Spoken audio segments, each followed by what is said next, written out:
ಜನರ ಸ್ಪಂದನೆ ಜೊತೆ ನಾವು ಇನ್ನೂ ಏನೇನು ಮಾಡಬೇಕಾಗಿದೆ ಅನ್ನೋದಕ್ಕೆ ನಾವು ಮಾಡಿದ್ದೀವಪ್ಪ ಅನ್ನುವಂಥ ಮಾತನ್ನು ಹೇಳಿದರು. ಹೀಗಾಗಿ ಒಂದು ರೀತಿಯಿಂದ ಇಲ್ಲಿ ಫುಲ್ ಸ್ಟಾಪ್ ಇಟ್ಟಂಗೆ ಮಾಡಿದ್ದಾರೆ ನಮ್ಮ ಸಿದ್ದರಾಮಯ್ಯನವರು.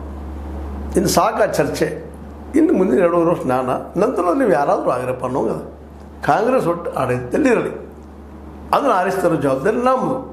ಕಾಂಗ್ರೆಸ್ ಮುಂದಿನ 25 ವರ್ಷ ಬಿಟ್ಟು ಕೊಡೋದಿಲ್ಲ. ಅದು ಮುಂದಿನ 25 ವರ್ಷ ಆಳ್ತಾರೋ ಇಲ್ಲವೋ ಕಾಂಗ್ರೆಸ್ಸಿಗರು ಆ ಮಾತು ಬೇರೆ. ಯಾಕಂತಂದ್ರೆ 2028ರಲ್ಲಿ ಗೆಲ್ಲುವುದು ಅಷ್ಟೇ ಸುಲಭದ ಕೆಲಸ ಅಲ್ಲ. ಅದು ಯಡಿಯೂರಪ್ಪನನ್ನ ಮುಂದೆ ಹಾಕ್ಕೊಂಡು ಹೋದ್ರೆ ಗೆಲ್ಲು ಸಾಧ್ಯಗಳು BJP. ಮತ್ತು ಈಗಿನ ಚಿಕ್ಕಾಟ ನೋಡಿದರೆ 2028 ನಂತರ ಕಾಂಗ್ರೆಸ್ನ ಅಧಿಕಾರಕ್ಕೆ ಉಳಿದು ಅಂಥ ಪ್ರಸಂಗ ಹೆಚ್ಚಿಗದ ಅನ್ನುವಂಥ ಮಾತು ಇಲ್ಲದ. ಯಾಕಂದ್ರೆ ಮೊದಲು ನಿಮ್ಮ ಮನೆಯಲ್ಲೇ ಸಾಕಷ್ಟು ಏನಪ್ಪ ಅಂದ್ರೆ ಹೋಲುಗಳು ಬಿದ್ದಿದ್ದಾವೆ, ಅನೇಕ ಬಾಗಿಲುಗಳಿದ್ದಾವೆ.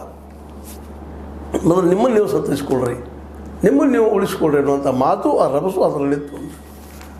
ಸಿದ್ದರಾಮಯ್ಯ ಮಾತುಗಳಿಂದಾಗೆ BJPಗರಿಗೂ ಒಂದು ರೀತಿಯಿಂದ ತಳಮಳ ಸುರೋದಂಗಾಗಿದೆ. 2028ರಲ್ಲಿ ನಾವು ಬರೋದಿಲ್ಲ ಏನಪ್ಪ ಅನ್ನುವಂಥ ಮಾತು.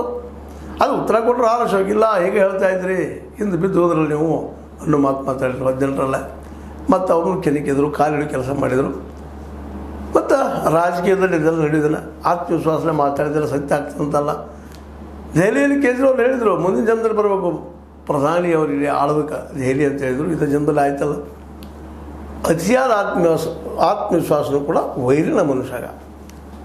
ಅದಕ್ಕಾಗಿ ಆದರೆ ಇಲ್ಲಿ ಅತಿ ಆತ್ಮವಿಶ್ವಾಸ ಅನ್ನೋಕ್ಕಿಂತ ಆತ್ಮವಿಶ್ವಾಸತ್ವಗಳು ಮಾತ್ರ ಸ್ಪಷ್ಟ ಅದ.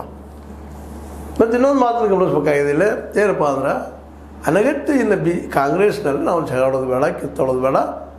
2027 ನಂತರ ಮುಂದಿನ ಮುಖ್ಯಮಂತ್ರಿ ಹೊಸದಾಗಿ ಬರ್ತೀರಿ, ನಿಮ್ಮ ಅಧಿಕಾರದ ಯಾರಾದರೂ ಮುಖ್ಯಮಂತ್ರಿ ಆಗಿರಿ, ಯಾರಾದರೂ ಅಧ್ಯಕ್ಷರಾಗಿರಿ, ಏನಾದರೂ ಆಗಿರಿ ಕುಡ್ಕೊಂಡು ಹೋಗ್ರಿ ಅನ್ನೋ ಮೆಸೇಜು ಅಲ್ಲ. ಅನಗತ್ಯ ನಿಮ್ಮ ಕಾಲು ಜಗ್ತಾ ಹೋದ್ರಿ ಅಂದ್ರೆ ನೀವು ನಾಶ ಆಗ್ತೀರಿ, ಎಲ್ಲೂ ಇರೋದಿಲ್ಲ, ಪೂರ್ ದಂಡಿಗೆ ಹೋಗಿ ನಿಂತು ಬಿಡಿದಿರಿ ಅಂತ. ಹೀಗಾಗಿ ಈ ಎಲ್ಲ ನೆಲೆಯಲ್ಲೇ ಈ ನಮ್ಮ ಸಿದ್ದರಾಮಯ್ಯ ಕೊಟ್ಟಂತಹ ನಾನೇ ಪೂರ್ಣಾವಧಿ ಮುಖ್ಯಮಂತ್ರಿ, ಇನ್ನೊಬ್ಬರು ಇರಲಿಲ್ಲ ಅನ್ನೋದು ಒಂದು, ಜೊತೆಗೆ ಮುಂದೆ ನಾವು ಗೆಲ್ಲೋದು. ಯಾಕೆಂದರೆ ಗ್ಯಾರಂಟಿ ನಮ್ಮ ಜೊತೆಗೆ ಇದ್ದಾವೆ ಅಂತೇಳಿ.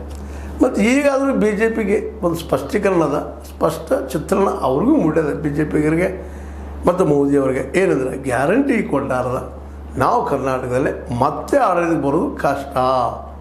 ಯಾವುದೇ ರೀತಿಯ ಹಿಂದುತ್ವವಾದ ಆಗಲಿ ಮತ್ತೇನೂ ಆಗಲಿ ಮತೀಯ ತಳದ ಒಂದು ಪ್ರಚೋದನೆ ಆಗಲಿ ಕರ್ನಾಟಕದಲ್ಲಿ ನಡೆಯೋದಿಲ್ಲ. ಯಾಕಂದ್ರೆ ಸ್ವತಃ ನಮ್ಮ ಮೋದಿಯವರು ಬಜರಂಗಿ